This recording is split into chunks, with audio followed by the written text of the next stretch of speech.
Let's bring in Alan Orr now, president of the American Immigration Lawyers Association, for some more context on these developments. Thank you so much for being here today. What will happen if Title 42 is kept in place, and then what will happen if it ends?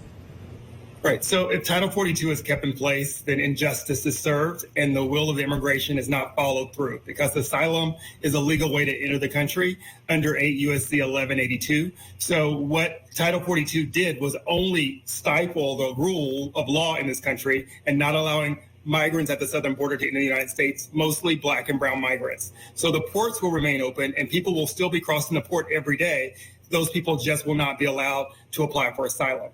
If Title 42 is lifted, then we'll return to what it was during the former presidential administration and all administrations before the enactment of Title 42, in which there's several ways that they can expeditiously remove people from the border if they don't qualify for asylum, or they can grant them relief that we're granting to other immigrants for all our other ports. So the concept that Title 42 is the only rule that's controlling the southern border is a bad concept. The concept that Title 42 is a form of border control is also a bad concept. Title 42 is with regards to healthcare, and Title 42 is from 1944, which is not a great time in our country with regards to migrants and black and brown people, and it has been enforced in that exacting way to keep those type of immigrants from moving into the United States. That being said, there are not just Republicans, but also some Democrats that say this policy needs to stay in place. President Biden has not. He's had a chance to remove this Trump-era policy, but he's kept it in place, even as we saw after the Omicron wave of COVID, cases go drastically down. Now they're going back up again. Is there, cause for concern that this would lead to the spread of COVID, which is what people cite for the purpose of this policy?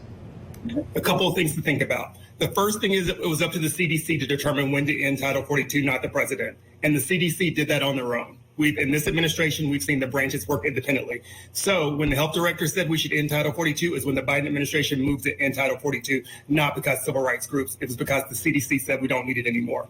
In addition to that, Congress, the body that is charged with making laws in this country, should not be looking at the executive branch, the branch that carries out laws in this country, to make laws with regards to the border. If Congress is concerned about the border, they should pass an immigration bill, which they haven't done for 30 years. So pointing the finger at the White House, which is not in charge of doing border control, is a problem, which is exactly where we are right now, because we have the judiciary branch, which does not make law and does not execute law, now ruling in a case about executive authority, which we just saw about the Remain in Mexico policy. So it's bad for our democracy to mix these branches together, and Congress should stop passing and pointing the finger and pass an immigration bill to resolve the issue.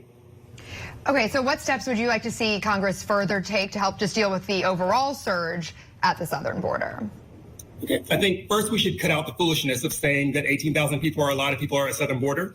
Our border has been open throughout Title 42 to every other class of immigrant they've been able to process. There's someone crossing that border every minute at all those ports of entry. So surge of people down there. The border has been closed for 2 years, and just like everything else after COVID, there will be a surge of people who come in, and we can handle that. We saw Poland, a country the size of New Mexico, take in around 1 million people in 30 days because they had a partnership between the private and public industries. We could do the same thing. So the concept that America can't is just not in my lexicon, because we can do anything that we're willing and able to do.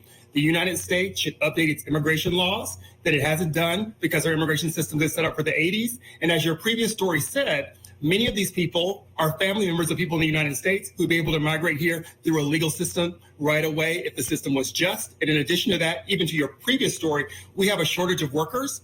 And so therefore, these are workers coming to meet the opportunity that we need to face, because the concept of using technology to solve those worker issues is great for metropolitan areas, but for infrastructure areas where you don't have enough people to do QR codes every day to do a menu, or the power grid doesn't work, or they're only staff that interaction, and many people still rely on human labor. Would you still concede that there is, in fact, a crisis at the border? I mean, just last month, there was a record number of people that were caught trying to cross illegally. I believe it was about 230,000 or so. I don't believe there's a crisis at the border, just like I don't believe there's a crisis at the sun that is hot.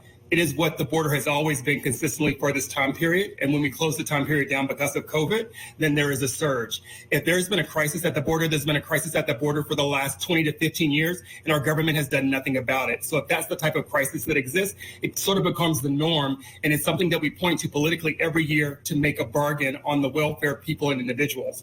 Yes, we can manage it better. We can manage a lot of things better about immigration. But a crisis, no. The United States can handle the amount of people coming into the southern border. We have almost over 200 different ports of entry to this country in which people come into every day. I have never seen a news story that said, oh my God, too many people arrived at Atlanta Hartsville today, let's shut it down. The stories are exactly the opposite. Oh, we're arriving, we're expecting so many people at Atlanta Hartsville today, what a wonderful thing. Or in New York or any other ports of entry. So it's a one focused area, which is basically a red herring for the story, which sort of tells you that it's really not about who is coming. It's about who's coming, not about people coming. Because if there was really a pandemic problem, it would apply to all the ports of entry. And as we heard in the reporting yesterday, many of the immigrants that appear at the southern border are willing to take the vaccine. So it's not about Title 42 and it's not about COVID. Right now, the concern is we just need something to lean on to keep this group of individuals out of the United States. The United States has expelled over 22,000 Haitians to Haiti just in the start of this year. And all of those individuals that we know that are unsettled in Haiti, but we have also in the last month processed 20 Ukrainians from the southern border. So it's not a process of can't, it's a process of choice. And we need to make the right decision to follow our current laws and open up the border. And if we need to move people, we can use Title 8 to remove people. And people who are allowed to stay can apply for asylum, just like every other immigrant is allowed to apply for their classification to enter the United States. All right, Alan Orr, president of the American Immigration Lawyers Association. Thank you for coming on and sharing your perspective, sir. We appreciate it. Thank you for having me.